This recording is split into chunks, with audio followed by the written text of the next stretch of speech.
Well, it is Friday, and that means it's time for Feisty Friday at 5 with Greta B.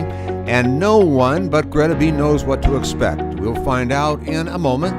Now, September has been a monstrous month as we've kicked off the first full season of new shows with live hosts like Greta B on this awesome Bloomer Boomer platform to launch you into a full and meaningful life after 55. And now, Feisty Friday at 5 with Greta B and her weekly show where she talks about everything from pet peeves, things to commiserate about, and more. And now, Greta B. There. Thank you, Andy. Hi, everybody. It's almost Shana Tova hello for the West Coast, and it is here on the East Coast, holiday weekend for those of you who celebrate those holidays. So hi. I realized that if someone's wondering if this is the place for them to be on a Friday night at 8 o'clock or 5 o'clock, depending on your time zone. Yeah, it is. If you're somebody who wants to get feisty so that it doesn't fester, so that you get frumpy, then this is the place to come and gather. And also, I realized this is a place where, one of the few places on earth probably, where if you ever wore a Davy Crockett hat or played with an easy bake oven, then you're going to be hanging out with kindred spirits. So that's kind of what's going on as our background. I want to first and foremost say hello to some people who emailed me, texted me, told me they're going to be watching. So I want to say hi to Laura, to Tessa, to Annika, William, possibly Gil, and hi. So there's my perfunctory hellos. You're going to see me looking over here because as I broaden the scope of this, I need a teleprompter, but for now it's a handy dandy yellow Lego pad. I'm big on Post-its and Lego pads. So today's show is about regrets, missed opportunities, foolish blunders.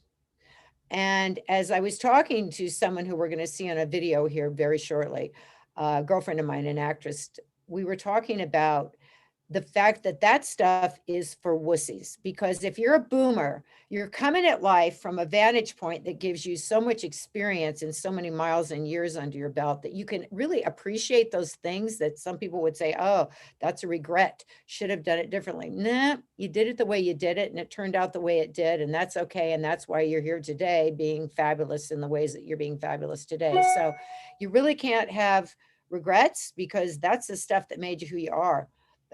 That's what made you a boomer powerful. And one of the things I want to do with the show pretty much on a regular basis, I'm going to call it my Hollywood check-in. So I'm going to prevail upon some of my Hollywood friends. I say they're my Hollywood friends because while I lived there forever, I'm now on the East Coast. So they're Hollywood, I'm not, to come on board and talk to us, share stuff. So since we're talking about regrets, a longtime girlfriend of mine, and in fact, I'm going to talk about a regret that she and I were sharing when we were talking about preparing for this show. So she has a book out, and it's called, I'm waiting for the actual book to arrive, so I printed out because I'm so high tech. The cover, I should have been nicer to Quentin Tarantino, and other short stories of epic fails and saves. And this is by Kathleen Kinmont. Now, Kathleen, I know, I was at her wedding to Lorenzo Lamas. They both starred in a TV show called Renegade. She's a fabulous, gorgeous, amazing mother and author and everythinger. But she has this book out that's just out now and is kind of congruent with what we're going to be talking about here today. So, Andy, if you can pull up the little video that Kathleen generously took the time to put together for us. Let's take a look. Let's have a little Hollywood check-in here with Kathleen Kinmont. I'm Kathleen Kinmont. Regrets and missed opportunities are for pussies. And I'll probably just keep yakking until I see it show up. Tarantino and my other short stories of epic fails and saves. On my book. You can get it at KathleenKinmont.com. Can somebody help me up, please? And she's still waiting to get helped up. Greta. Okay. Yeah, just let me. I can yak. I just need to know. She's finished and cute little commercial. Okay, cool. So you can see she's gorgeous and wicked smart and funny. And so we were talking about pet peeves, Hollywood pet peeves. And believe me, if you've been in Hollywood long enough, you got lots of them, but we share one, and it's a big one. It's one of those, like, when you think about it, you get the like churning in the stomach.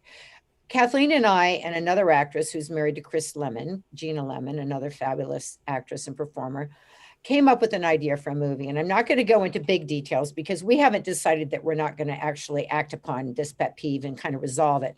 We wrote a script, a really funny script. Well, we thought it was funny. And we went and met with a production company, and they passed. They sent us a letter after the meeting saying, we're not really interested. Well, 6 months later, we saw that they really were interested because they came out with a movie that made a lot of money. That was basically our premise. So that's a kind of a typical Hollywood pet peeve. That's the kind of stuff that goes on a lot, unfortunately, too much. So we were talking about that. In fact, I knew that that's what she was going to talk about. She said, remember that building where we had that? I go, I know exactly where that building is. Whenever I'm in LA and I pass it, I think about that meeting we had and how they said they weren't interested. So that's a pet peeve. Another pet peeve, I've got my little cheat sheet here. Oh, you know what? It's funny because this one drives me nuts every day. And I want to know if I'm just becoming a cranky old broad or if this is truly a pet peeve. So there is a commercial on TV for Nutrisystem. For those of you who have pets, when that doorbell rings many times a day, does your dog go berserk? Because my dog thinks it's a stranger at the door ringing the bell, and I've got about 10 minutes of calming the dog down because of this commercial. So that's one of my current pet peeves. It's driving me nuts. I can't wait till that commercial cycles out. And one of my ongoing lifetime pet peeves, and this exists in the home, on planes. It's kind of personal, but I know you can relate. Toilet seat covers. They do not stay on the seat. They slide in, they slide out. It's a whole thing. You got it down, you're kind of holding it, you turn around and the thing slipped in there. Has anyone ever used a toilet seat cover that actually stayed in place? I really want to meet the people that invent them, and I want to tell them there are design flaws aplenty in those things, and they need to fix them because it bugs me. Jargon. So, pet peeves.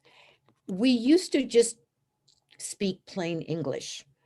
And I'm having a problem with some of the cutesy jargon that people are coming up with. And I'm going to give you a couple of examples and you'll tell me if I'm again off my rocker and just a cranky broad. And now, instead of saying, well, let's look at that very seriously, let's take a serious look at that, we now have the expression, let's take a deep dive. I don't know about you, but the first time I heard that, I really wasn't sure if they were inviting me for a swim workout. It's like, let's take a deep dive. Okay, so let's take a deep dive is one of them. Can't we just say, let's get serious? Let's really take a very hard look at this. And the really, really most recent one is, let's unpack this. Let's unpack that. So are we going on a trip? Oh, I get it. No, let's unpack this means we're going to, again, discuss it a little more fully. So jargon can be very pet peevey because everyone's trying to sort of out cutesy each other. I think it's gotten to that kind of a point. So those are a couple of pet peeves. I have some other really good ones. But since the point of the show this week is regrets, I think we can get into some pretty juicy stuff there. And I had promised in my Instagram, and I'm going to do a horrible self-serving promo here for my Instagram account, which is Greta B Music. I did a music video that promoted tonight's show, and I hope you go take a look at it. But one of the things that I talked about was, I'm going to drop some big names and some people are going to get PO'd. But I realized that when you talk about regrets, sometimes I like to look at the flip side of it, which is things that I could have done wrong that I didn't. And I think there should be a name for that. Maybe you can help me. AntiRegrets, whatever the word for that would be. And I have some anti-regrets, and I said big names, and I'm talking big names: Frank Sinatra, Liz Taylor, Ted Turner, Betty Davis. So let's run through the list. These are my anti-regrets. So I was on an airplane long ago. This was when you could sit in the first class up above. It was TWA, and there was a spiral staircase, and you went upstairs, and Betty Davis was on board. And everyone on the plane was kind of in awe and staying away from Betty Davis, and they were all kind of looking at her, not sure what to do. So I decided to just, I'm a huge fan of Betty Davis. So I went up to her and I said, Miss Davis, I have to tell you that everyone on the plane, of course, knows you're here. They really want to talk to you, and I'm the only one that's being obnoxious enough to do so. So she just said, my dear, sit down and let's have a drink. So we became fast friends on that flight. She ended up helping me get a couple of movie roles, projects she was involved in. We became buddies. At some point here on the show, I'll tell you the story of the night before my 30th birthday, which I spent with Betty Davis having dinner. So we became friends. So that's an anti-regret. Had I not done that, I'd have been like, I should have said hi to Betty Davis. Frank Sinatra.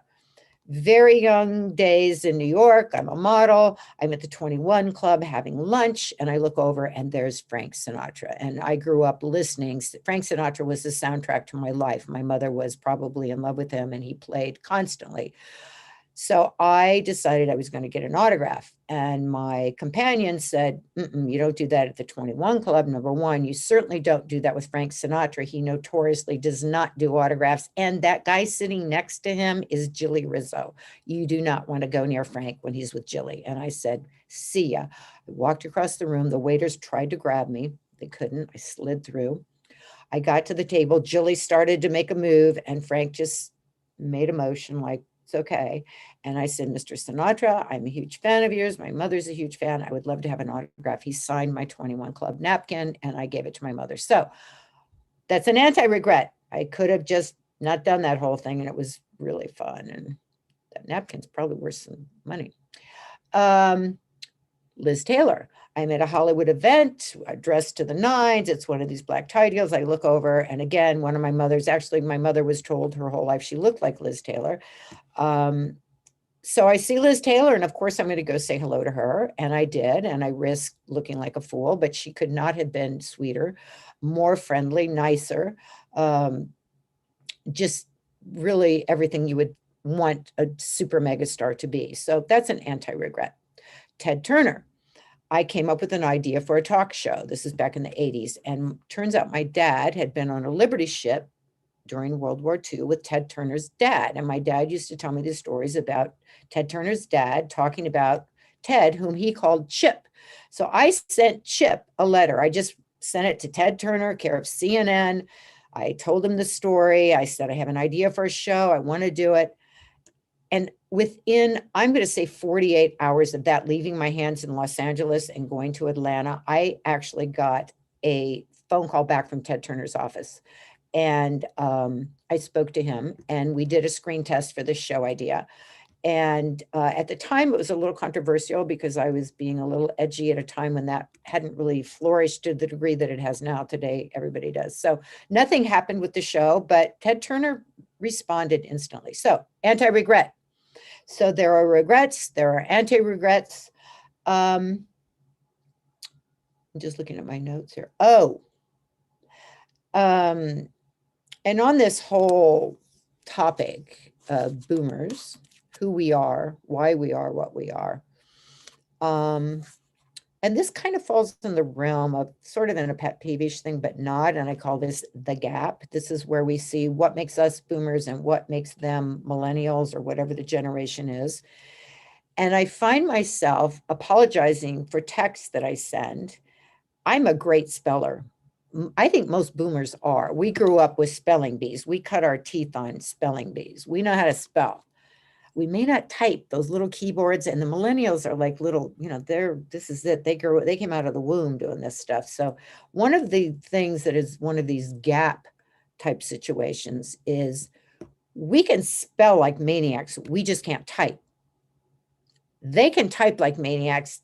I'm not sure how good their spelling is. At the end of the day, it's all a wash because it's a messy looking text. So that's just one of those phenomenons. I just need to let them know. I know how to spell. So again, I think that's it for now. Andy, I think if I'm reading my clock right, we're on the verge of being in Breakland. Yes, we are. You will be right back, Greta. Right back. And by the way, a Bloomer Boomer is an awesome platform for launching you toward a full and towards a meaningful life after 55. Now, all the shows are live. The hosts are here for your questions. If you prefer to binge watch, you can do that too. Just visit the website, bloomerboomer.com, and sign up for the member benefits and newsletter. And now, let's get back with Greta B. Andy, I just got to say, it occurred to me, we all have stories, COVID stories. This isn't a pet peeve or any of that stuff.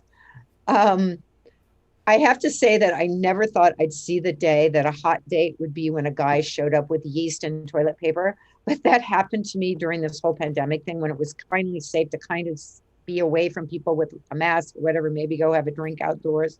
So I had somebody show up at my door. I was complaining. We don't remember it now, but there was a time when you couldn't get yeast. Everybody decided they had to bake and you couldn't get TP. So it used to be chocolates and roses, but I got to say it was TP and yeast, and I was thrilled to get it. So that's just one of my COVID observations. Do we have any questions, Andy? Well, there are, Greta B. Shelley says that she loves what you do, and she is asking, and you already talked about some of your pet peeves. She's asking if you have any current pet peeves at the moment, at the time we're in, and so on. Yeah, I do. And this is one that I left out before, so I'm glad Shelley asked that question. Okay, so phones and their ability to keep a charge. It's like, I don't know what drug addiction is like, but I'll tell you this, when my phone is down to 1%, I think I'm like what it must be to be a junkie looking for an electric socket, like to score. It's like, I got to have that socket. So a pet peeve is the fact that no matter what I do, no matter how many backups I have, no matter how many apps I close, I'm always out of gas with my phone. So that, Shelley, is my current daily recurring constant pet peeve. Well, Bob is here, and he says that he's just turning 64, and he's wondering if you've kept your fitness training going after being founding editor of Ms. Fitness magazine. Oh, yeah. Well, that's just who I am. It's kind of people always sort of assume that it's kind of a chicken or egg thing. Was I in shape? Am I in shape because of the fitness editing and the spokespersoning and all that? Or am I a spokesperson because I did all that? So it's really, here's what it is. It's who I am. I talk about this revenge of the nerds syndrome a lot. I was a tall, skinny, gawky kid. I was not picked for any team in school ever. There was one very heavy-set Russian girl, Maria Dukin, and there was the skinny, broad me. And at the end of the picking for whatever game it was the two of us that nobody really wanted on the team. Later, I decided I was going to be, because I was a theater geek, but I always secretly had this inner athlete, and I, subsequent to being a kid and a nerd, went out and became an expert in a lot of things. And that became a part of myself that was always there, but I finally expressed it. So revenge of the nerds, and it's just who I am. And no matter what, I will always train. It makes me feel good. It keeps me healthy. And I think that anybody who says I don't have time to work out doesn't get the fact that it's by the working out that you get the energy. So yeah, I will always do it. In fact, if I'm feeling sluggish, I know I got to go get a workout because nothing else is going to bring me out of it. Gotcha. Well, we'll check with more questions next week. Do you have a moment to talk about next week's show? Oh, okay. So I talk about people getting PO'd. Yeah, I may really PO some people next week because we're going to be talking about that. Is it vanity or is it upkeep?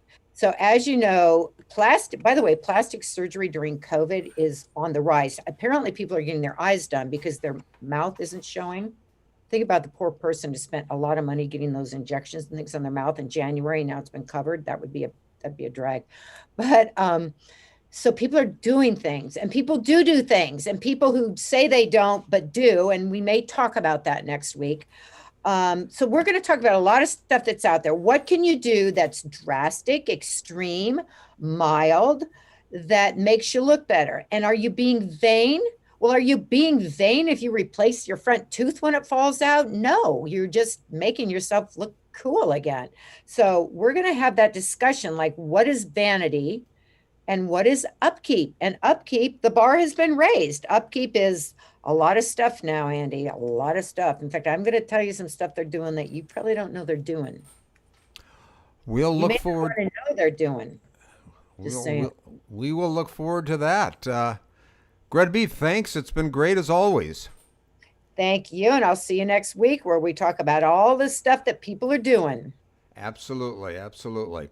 Well, thank you, and we want to thank who's watching today, and remind you to sign up for the Bloomer Boomer news. And you can find out more on Facebook, YouTube, and at bloomerboomer.com. And if you like this, please like us on Facebook. Meantime, get to know Bloomer Boomer, your web platform to springboard you to a meaningful life after 55. See you next time. So long.